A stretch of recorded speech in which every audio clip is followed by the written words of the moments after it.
Opa, hoje eu tô mostrando meu lado nerd, hein?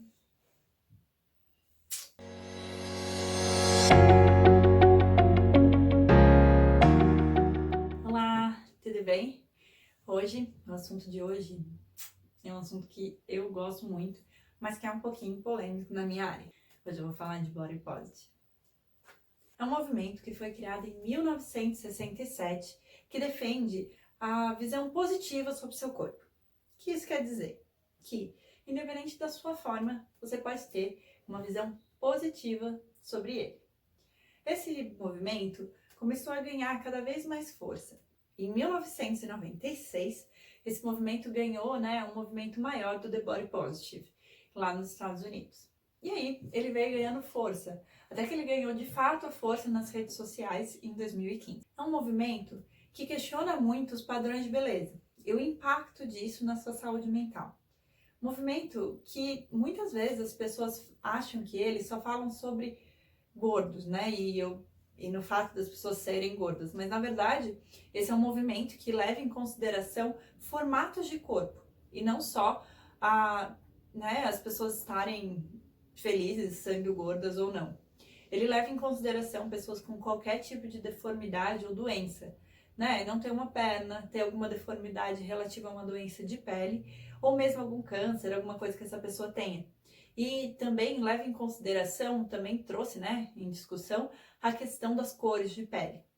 Esse movimento cresceu muito e se a gente for pensar na força dele, a gente vê, agora a pressão das marcas cosméticas de realmente serem inclusivas a todo tipo de pessoa na cor de pele e também, vendo uma normatização do seu formato de corpo, mas também de grandes youtubers, que não têm uma perna ou que são deficientes auditivos ou visuais, uma grande representatividade nas mídias sociais. Acho que a questão mais polêmica do mundo médico com esse movimento é a questão de se discutir se ele faz ou não uma apologia à obesidade. Primeiramente, eu devo dizer que qualquer um que conhece o movimento entende que ele não faz apologia à obesidade.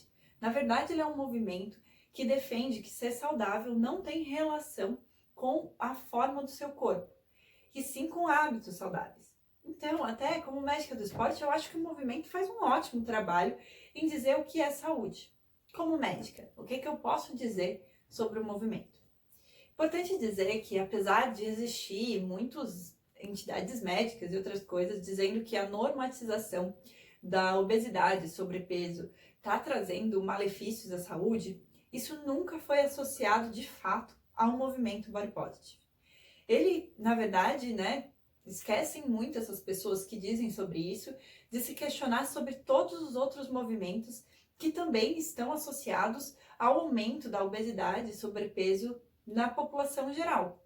Eu não vejo essas pessoas discutindo sobre a indústria da mídia e como ela vende, a questão da alimentação. Não vejo eles discutindo sobre a indústria do alimento e sobre como ele vende muito mais alimento do que a gente de fato precisa consumir. Isso sim estaria muito mais ligado a uma normatização do sobrepeso e da obesidade do que o próprio movimento Body Positive. Mas vejo muito poucos médicos falando sobre isso.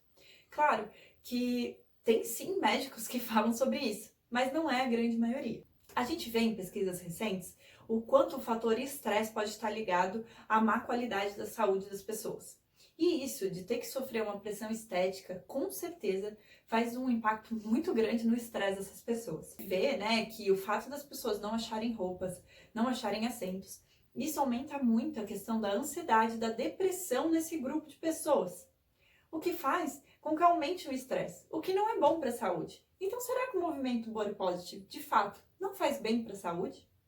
Será que ele, de fato, faz apologia à obesidade? O movimento, na verdade, se a gente pensa em questões de saúde, ele ajudou muito a gente conseguir, lutar contra as práticas que pioravam muito transtornos alimentares, principalmente a anorexia e a bulimia. Com essa discussão, a gente pode oferecer para meninas e meninos um ambiente muito mais saudável, onde eles não ficam comparando o seu corpo com corpos inatingíveis. E isso é uma proteção à saúde do paciente. e não, na verdade, uma apologia à obesidade que a gente está dizendo que todo mundo pode ser obeso agora. Não é nem sobre isso que o movimento fala. Existem estudos mostrando que aquelas pessoas que têm melhor relação com o seu corpo, sendo elas, né, da obesidade e sobrepeso, elas conseguem sim perder peso mais fácil. O que isso quer dizer? Elas diminuem as compulsões alimentares, elas diminuem esse culto de ódio ao próprio corpo, levem a ter um estilo de vida mais saudável. O que quer dizer? Não adianta você ser magro e beber um monte de bebida alcoólica, não adianta você ser magro e fumar, não adianta você ser magro e comer fast food, isso tudo todos os dias, comida com conservante, não comer uma alimentação colorida, enquanto vai ter uma pessoa gorda fazendo tudo isso, exercício, não fuma, não bebe, e achar que só pelo fato de você ser magro, você é mais saudável do que aquela pessoa. O movimento trouxe isso em discussão, porque isso é verdade. Muitas vezes os médicos, né, chamam o que teve, né, uma hashtag chamada gordofobia médica, onde muitos pacientes traziam, né, momentos que viveram em consultórios ou em pronto-socorros, onde eles viviam, né, o body shaming, que quer dizer, eles foram julgados pelo formato do corpo deles e não sobre o que de fato eles estavam se queixando. Nesses comentários, eu percebi muitos colegas em que não de fato escutavam, né, a queixa dos pacientes. Isso é muito triste. E eu entendo perfeitamente da onde isso vem. Na medicina, a gente de fato tem estudos muito robustos que falam sobre IMC, como grandes IMCs estão relacionados a maior risco, principalmente, né, de colesterol, diabetes. E isso é verdade. Mas isso quer dizer que a gente, ao atender um paciente gordo, não vai nem sequer escutar qual é a queixa dele naquele momento? Muitos pacientes se queixavam que estavam ali no consultório por queixas completamente diferentes daquelas que estão associadas ao sobrepeso. O que quer dizer? Pneumonia, gripe, e muitos deles saíam de lá com uma receita em que dizia que eles deveriam emagrecer. Mas essa nem tinha sido o motivo pelo qual eles procuraram serviço de saúde. E aí você se questiona, será que é esse movimento que está fazendo mal para a saúde dessas pessoas? Porque a forma como a gente se comunica hoje, na verdade, afasta as pessoas dos serviços médicos. Além disso, a gente tem que pensar, como eu disse, que existem muitos outros fatores para a sociedade estar engordando. E não é os fatores desse movimento, sobre o sedentarismo. Eu quero fazer um vídeo só sobre o sedentarismo, mas é importante dizer o quanto o sedentarismo pode estar influenciando em todos os fatores de risco dessa pessoa.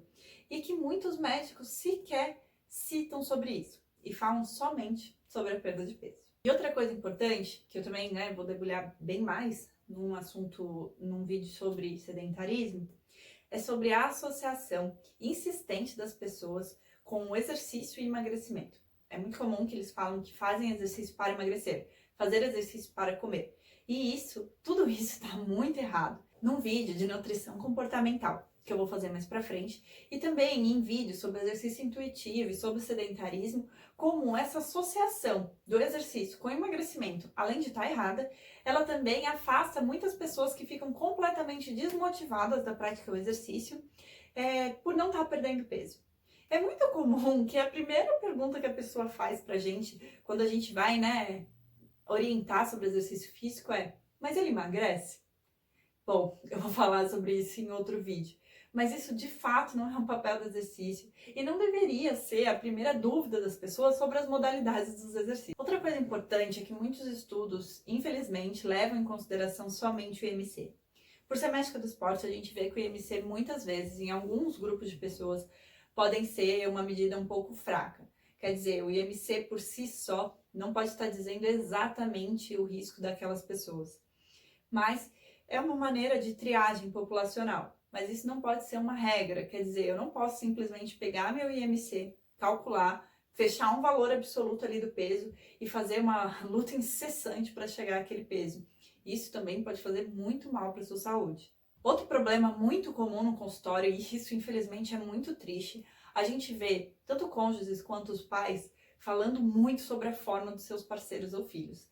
Isso traz muito sofrimento para a pessoa. E eu sinto que o movimento fala um pouco sobre isso também, para que essa pessoa se sinta acolhida e entenda que o problema não é ela, e sim aquela pessoa que fica apontando o tempo todo como o formato do corpo dela deveria ser. E isso faz com que a pessoa consiga, de fato, achar forças e motivação para levar um estilo de vida mais saudável. E não o contrário, como eu já vi muitas matérias por aí dizendo. Aqui no Brasil, a gente tem grandes referências que falam sobre, né, o body positive e sobre o movimento corpo livre. Que bom, né? A gente tem a Alessandra Gruzel, da Alexandrismos, a Luísa Junqueira, a Maíra Medeiros, além da Paola Antonini, que, né, não defende o movimento como gorda, mas o fato dela não ter uma perna, ela usa uma prótese, e é bem legal ver como elas mostram que elas são muito mais do que isso. Nas mídias sociais hoje, existem sim um número cada vez maior de profissionais de saúde falando sobre esse assunto, seja ele nutricionistas, médicos, educadores físicos, e a gente com o tempo vai ganhando essa força para discutir muito além do body positive e entender que não adianta culpar o body positive por uma normatização do sobrepeso e da obesidade, enquanto a gente vende comida de uma maneira completamente errada também. Porque será que a normatização tá naquela propaganda de comida que vende uma comida que tem muito mais calorias do que a gente precisa para um dia inteiro, ou tá no movimento que diz sobre amar a si mesmo?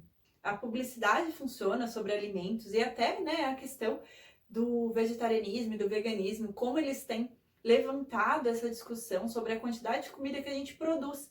E eu não vejo tanto essa discussão entre os profissionais de saúde, como isso pode estar fazendo mal para a saúde das pessoas.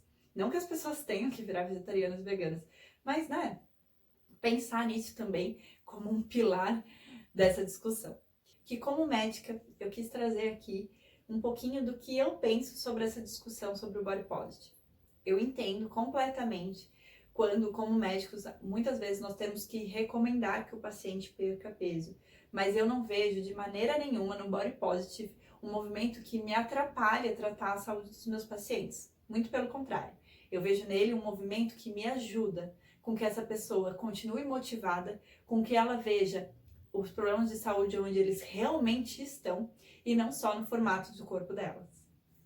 E não se esquece, se inscreve no canal, deixa um like, se quiser perguntas, e também me acompanha lá no Instagram, que eu solto pequenas notinhas e falo um pouquinho sobre a minha vida também.